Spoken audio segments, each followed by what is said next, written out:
আজকের রেসিপি আমুদি মাছের ঝাল চচ্চড়ি। গঙ্গা শিউলি রান্নাঘর উইথ ভিলেজ ফুডে তোমাদের সবাইকে স্বাগত। তাই প্রথমেই আমরা আগে আমুদি মাছকে কিভাবে বেছে নিচ্ছি এবং ধুয়ে নিচ্ছি দেখে নাও। প্রথমেই আমরা আমুদি মাছকে ঠিক এইভাবে দেখো বন্ধুরা কেটে নিচ্ছি। আমুদি মাছে কিন্তু খুবই হালকা আঁশ থাকে, তাই তোমরা একটু সাবধানে কেটে নিও। আর মাথার দিকটা একদম বের করে মাথার অংশটা ফেলে দিতে হবে, আর লেজের অংশটা ফেলে দিলেই কিন্তু আমুদি মাছের কাটার সিস্টেমটা একদমই সহজ, খুব একটা প্রবলেম হবে না তোমাদের। তোমরা এইভাবে করে আমুদি মাছগুলো কিন্তু এক এক করে কেটে নিতে পারো। আর আমুদি মাছ খেতে কিন্তু খুবই টেস্টি। এবার দেখো বন্ধুরা কাটা হয়ে গেছে, আমরা এইভাবে করে আমুদি মাছগুলোকে কিন্তু ধুয়ে নিচ্ছি। এইভাবে আমুদি মাছ ধুয়ে নেওয়ার পর ভালো করে তোমরা আমুদি মাছগুলোকে জল ঝরিয়ে নেবে। এবার আমরা আমুদি মাছের ফোড়নের জন্য ব্যবহার করছি কালো জিরে, শুকনো লঙ্কা, তেজপাতা আর সাদা জিরে। আর আমুদি মাছের চচ্চড়ি ঝাল করার জন্য কিন্তু আমরা মূলো, বেগুন এবং আলুগুলোকে ঠিক এইভাবে কেটে নিয়েছি। বেগুন আর আলু মূলো দিয়ে রান্না করলে খুব ভালো লাগে। আমরা টমেটো কুচি আর এই পেস্টটা করে নিয়েছি, আর হলুদ আর লবণ দিয়ে আমরা কিন্তু আমুদি মাছকে ভালো করে মাখিয়ে নিলাম। এবার গরম কড়াইতে আমরা কিন্তু সরিষার তেল দিয়ে নিয়েছি, আর ভালো করে হলুদ লবণ দিয়ে মাখানোর পর আমাদের যখন তেল প্রচণ্ড পরিমাণে গরম হয়ে যাবে, মানে খুবই বেশি হিটে গরম হবে, তখন তোমরা তেলের মধ্যে আমুদি মাছ ছেড়ে দেবে। আর কাঁচা তেলে কিন্তু একদম দেবে না, তাহলে মাছ কিন্তু ভেঙে যাওয়ার সম্ভাবনা থেকে যায়। এইভাবে মাছ যখন লাল লাল হয়ে আসবে তখন তোমরা বুঝে যাবে মাছগুলো ভাজা কমপ্লিট। এবার তোমরা মাছগুলোকে তুলে নেবে। এইভাবে প্রতিটা ব্যাচে মাছগুলো তোমাদের ছেড়ে দিতে হবে এবং প্রত্যেকটাই কিন্তু এইভাবে ভেজে ভেজে তুলে নিতে হবে।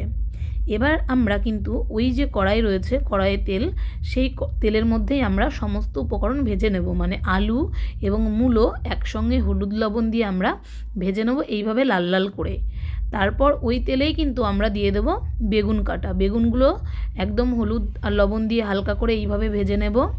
ভেজে নেওয়ার পর আমরা সাদা জিরে, কালো জিরে, শুকনো লঙ্কা আর তেজপাতা আমরা ওই তেলে দিয়ে নাড়াচাড়া করে নেব। এবার আমরা রসুনের কুচিগুলো দিয়ে দেবো এবং টমেটোগুলোও দিয়ে দেবো। এবার আমরা পেস্টগুলো দিয়ে দিলাম।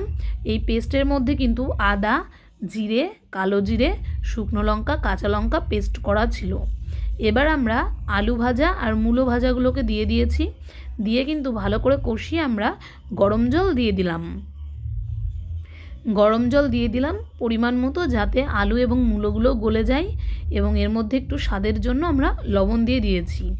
এবার আমরা এই ভাজা মাছগুলো ঝোল ফুটে উঠলেই কিন্তু দিয়ে দেব।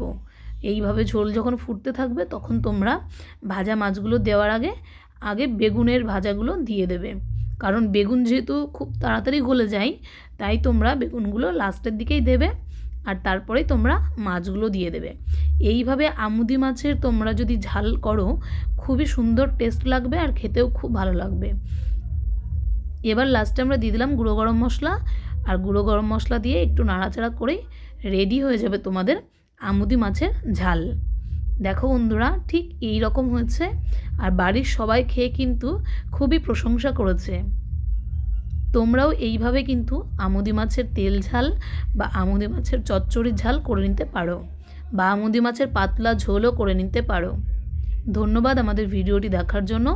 আমাদের ভিডিও যদি তোমাদের ভালো লেগে থাকে তাহলে আমাদের চ্যানেলকে সাবস্ক্রাইব করো এবং লাইক, শেয়ার, কমেন্ট করো। আর আমাদের চ্যানেল সাবস্ক্রাইব করার পর অবশ্যই বেল আইকনটি প্রেস করে দিও, যাতে আমাদের ভিডিওর নোটিফিকেশান সবার আগে তোমার কাছে পৌঁছে যায়।